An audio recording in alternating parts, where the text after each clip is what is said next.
Hello, students. Let us continue Chapter 9 Heredity and Evolution.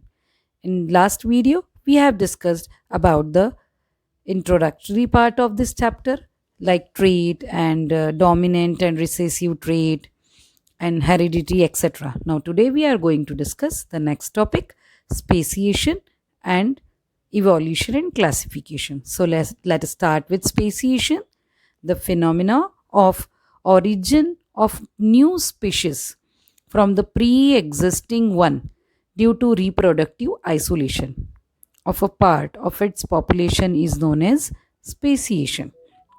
Speciation is caused due to genetic drift, natural selection, geographical reproductive isolation, etc. We'll discuss this speciation in detail with gene flow and some other points. So, what is gene flow? Let us start with gene. What is gene? We have discussed in last video what is gene. Gene, a section of DNA that provides information for the synthesis of a specific protein. Then gene flow, the transfer of genes or alleles between inbreeding population of a particular species is known as gene flow. So let us start with gene flow in detail. So take the example of bushes. Let us consider the example of bushes to understand the gene flow. The bushes on which beetles feed are widely spread over a mountain range and over a period of time. Beetles' population becomes very large. In the large beetle population, individual beetles normally do not travel far distance. Instead, they continue to feed on few nearby bushes only throughout their lifetime. In the large beetle population, there will be subpopulations in neighborhoods. Most reproduction will be within these subpopulations. Occasionally, adventurous beetle might go from one subpopulation to another, or a beetle is picked up by a crow from one side and dropped in the other side without being eaten. In either case, the migrant beetle gets an opportunity to breed with the local member of subpopulation. As a result, genes of migrant beetle enter into the local subpopulation. Such kind of gene flow happens between subpopulations that are only partially separated. If a large river separates two subpopulations of a beetle, then there will be further isolation.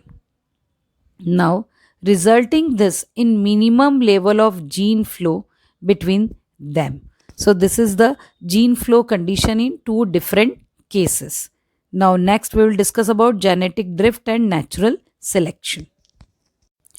Genetic drift will accumulate different changes in each subpopulation over generations to generations. Natural selection may also operate differently in different geographic location according to the geographic location. For example, in the territory of one subpopulation, crows are eliminated by eagles. As a result, the green variation in beetles will not be selected.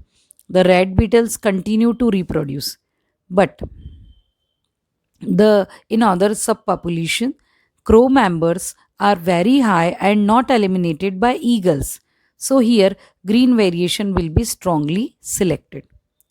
Together, the process of genetic drift and natural selection will result in these two isolated subpopulations of beetles becoming more and more different from each other due to this region.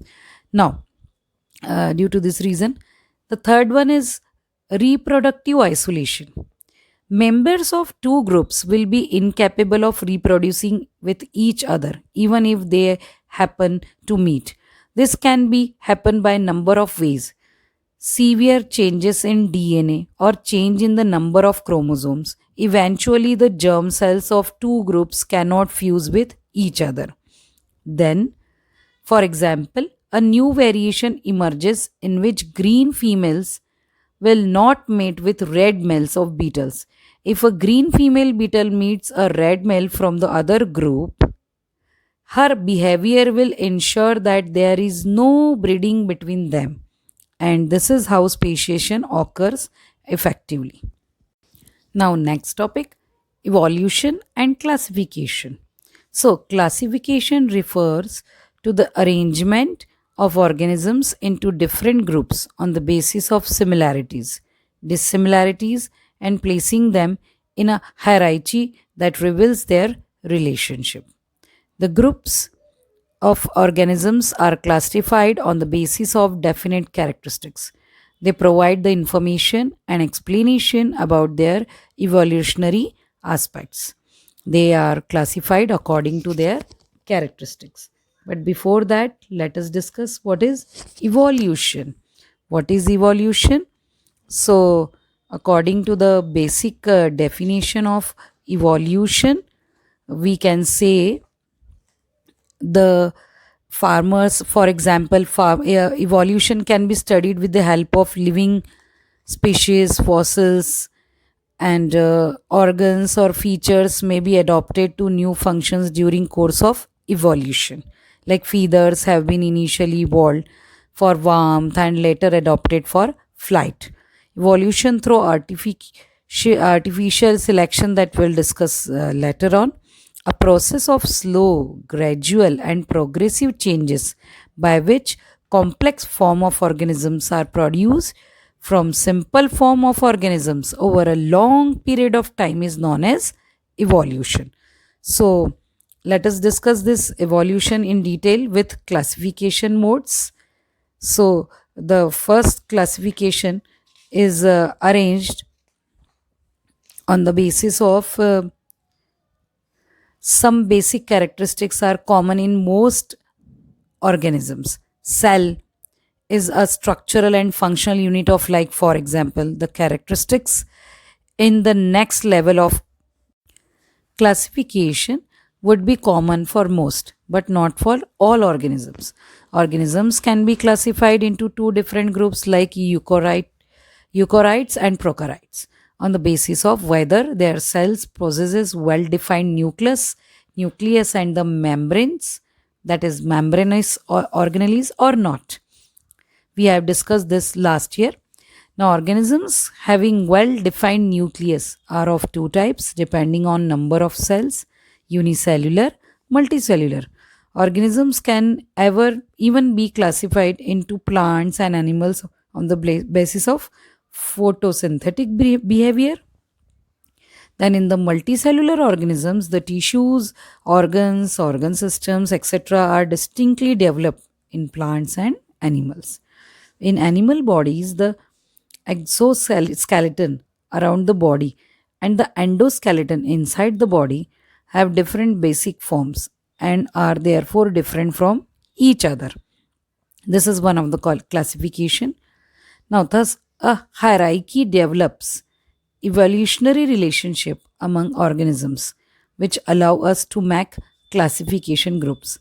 The more characteristics have common in two species, the more closely they are related, and the more closely they are related, the more recent common ancestor they will have.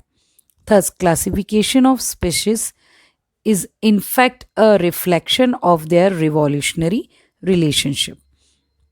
So, students, I hope you understood this topic, especially speciation, gene flow, along with the example of beetles. Then, same example, genetic drift and natural selection. Then, reproductive isolation, including that what is evolution and classification, some classification examples, etc. Next video, we will discuss about tracing evolutionary relationship. Thank you for listening.